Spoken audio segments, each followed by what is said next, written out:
Hello everyone, welcome again to Indian Story Read Along. Today's story is actually a very important story. It's called Beautifully Me, and it's about children, not just South Asian children, but all children might look at their bodies and think that there's something wrong with the way that they look. Not just that maybe they're too big, but maybe they're too skinny or they're too this or that. And I like how this story goes through this little girl's idea of how she looks and how everyone around her is for some reason concerned about their weight. This is called Beautifully Me. It's by Nabela Noor and illustrated by Nabi H. And one thing I found that was very important in here was the author's note at the beginning. For all the kids who are learning what beautiful truly means, I hope the pages ahead help you in your journey of celebrating yourself. I wish I'd had a story like this when I was a young brown girl discovering myself and the world. So this book is not just for you, dear reader, it's also for a younger me. That's the thing that I really like about authors who are about my age, who are maybe in their 30s or their 40s. They write the stories they wish they'd had.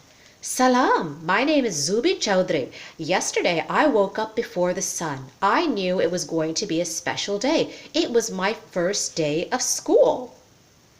I put on my blue overalls and pink shirt with the fancy puffy sleeves. Amma had it made just for me in Bangladesh. I twisted my hair into two pigtails with my lucky butterfly clips and slid on my bangles. So I think that she is from Bangladesh, but she is going to school in the US for the first time. So this is her first day of school in the West. I ran to my parents' room to show them my first day outfit. Baba was helping Amma wrap her yellow sari around her body. She looked so beautiful, like sunshine and mango lassis. I have a sari like that. I call it sunshine and orange juice. It's so nice when you have special things like that you associate with happy memories. Oof, Amma said, look at this tummy. I'm getting too big. And look, Zubie notices this. And she's thinking, why was Amma so sad?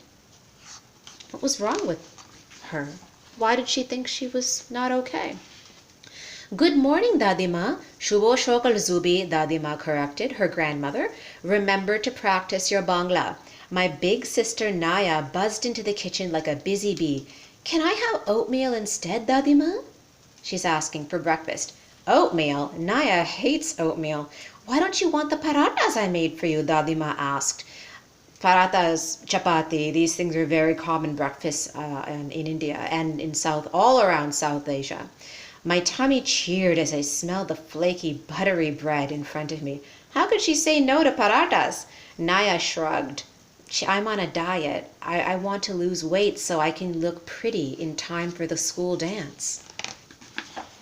I mean, look at her. She's gorgeous. She's beautiful. Naya is the most beautiful person I know. She is funny and smart and sweet as laddus. That's my favorite dessert. Why would she say she's not pretty? I want to look good for my first day of school. Should I go on a diet too? And here, you guys, you see how all these ideas of people, no one is saying anything about Zubie, you notice, but they're saying things about themselves. And then children start to look at this and think, okay, well, they're saying that.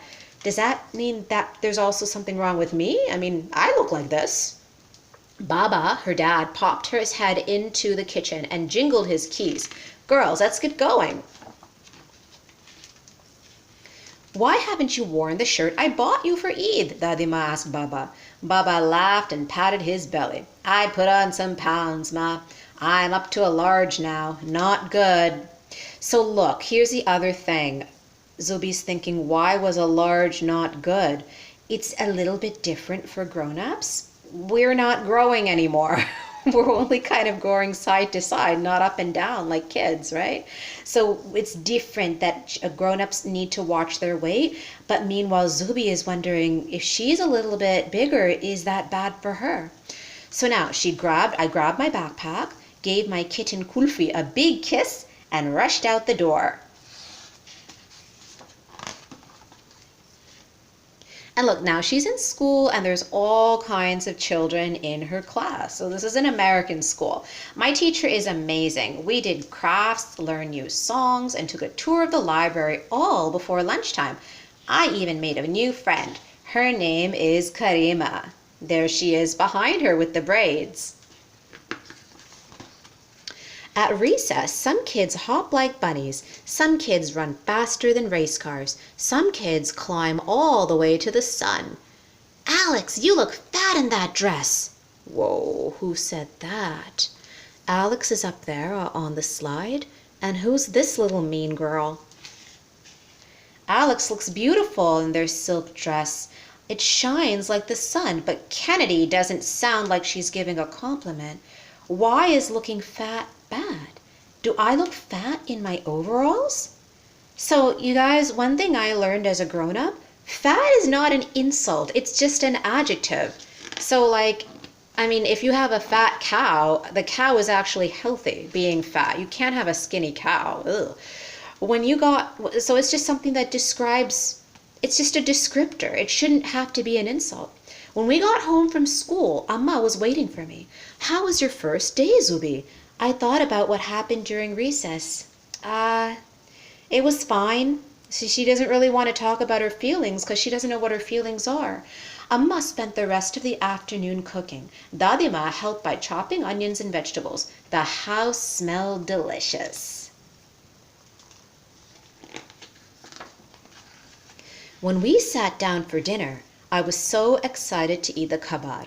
No rice for me, thanks, Amma, Naya said. No rice? Naya loves rice. Oh yeah, I forgot. Naya was on a diet. That's not all right if you're a teenager. Really, it's not all right, unless a doctor tells you you should. I thought about large not being good. I thought about Amma, Naya, and Alex. If they're not beautiful, how could I be? So you see, no one said anything about Zubie. They were all talking about themselves, and then kids think about, like, they compare, right? You can't help but compare. Everyone compares. Maybe I need to change too. Zubie-Jan, don't you want any rice and chicken? It's your favorite, Amma said. I'm on a diet. Not good for a little child. A diet? Amma looked confused. Zubie, you shouldn't be on a diet. Naya said you have to be on a diet to be pretty, I said, and I want to be pretty. Why would you think that, Zubie? You are beautiful. But, now it's all going to come out. But you told Baba your tummy was too big and you were sad, and Baba said large is not good. And then at recess, Kennedy teased Alex for looking fat in their dress. I don't want kids to make fun of me too. I ran to my room and shut the door. My heart felt like it was crying. Maybe it wasn't a special day like I thought. And there's Zubie crying on her bed. And then there's her family. Like, uh-oh, what happened? What do we do? Zubie, Baba said. And here's the other thing. Just because someone runs out of the room crying doesn't mean they don't want you to follow them. And then Dad did the right thing. Zubie, Baba said, sometimes when people are feeling sad or hurting inside, they try to make other people feel the same way. That might be why Kennedy was so mean to your friends. And this is something I tell my children all the time. Sometimes when somebody feels like they are below you, they will try to pull other people down instead of trying to build themselves up. And some people are just like that, and you can't help that. I never thought about why someone would be mean before, but sometimes we can be mean to ourselves without even realizing it. And when we hurt ourselves, we hurt the people we love and who love us. That's what we did to you today, and we're sorry. See, Baba didn't even realize, but that's the wonderful thing about some people, that they apologize for mistakes they made even when they didn't realize they were making the mistake. Yes, Amma said, you saw me being unkind to my tummy, but I am grateful for my belly. After all, it helped me carry you and bring you into the world. I'm sorry too, said Naya. It's hard not to compare myself to other people. but I'd rather be me, your sister, than anybody else. Do you know why we named you Zubie? Amma asked. I shook my head and sniffled. We named you Zubie because it means loving and understanding, and we knew you would make the world more beautiful just by being Zubie. I don't even know what beautiful means anymore, I admitted. You get to define what's beautiful. Whatever your body looks like, beauty is how you make people feel and the kind things you do. Spot on. That's what beautiful really is. Because you guys, I want to tell you something, that the way you look is just the way that you were born. It's just the genetics that you got in some lottery. All of us, we just got in a lottery, and there's nothing that anyone can do to be prettier or not. But there is a lot you can do to be beautiful. That's a different thing altogether. Beauty is how you make people feel and the kind things you do. A beautiful person is someone who embraces who they are and helps others do the same. There is only one Zubie, and that makes you beautifully you. I can make the world more beautiful? Yes, Zubie Jan.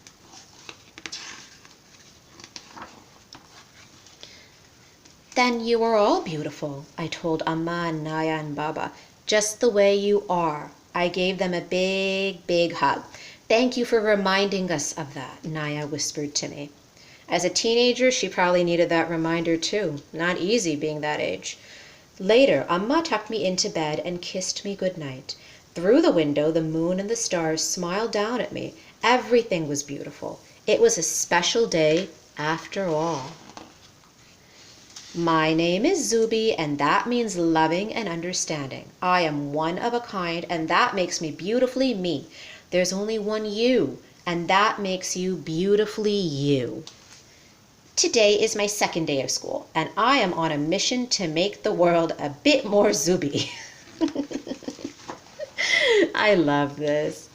And there's a glossary of words that are in Bangla and also in South Asia. And in case you're not familiar with them at the end. What a nice book. And it says in the back here, I'm not going to read the whole thing, but it says that the author is a first generation person. And that is a huge thing when you are just kind of going into a place for the first time where your ancestors weren't there before. I'm also first generation Canadian, so I understand this a lot. This book is called Beautifully Me. It's by Nabela Noor, illustrated by Nabi H. And that was a fantastic book. I really like it. I hope you liked it as well. If you want stories like this or other kinds of stories, then join us again on Indian Story Read Along.